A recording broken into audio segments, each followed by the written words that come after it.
فوازير أكلة مفنونة.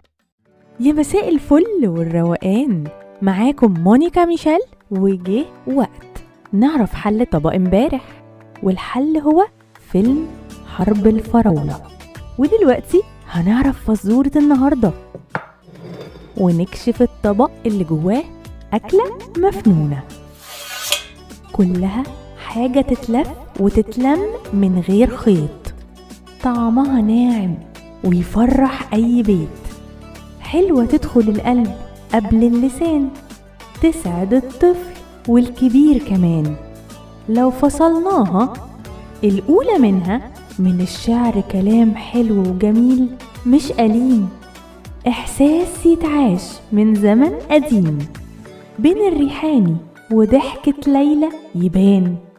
كلمتين لو جمعت الحلو مع الإحساس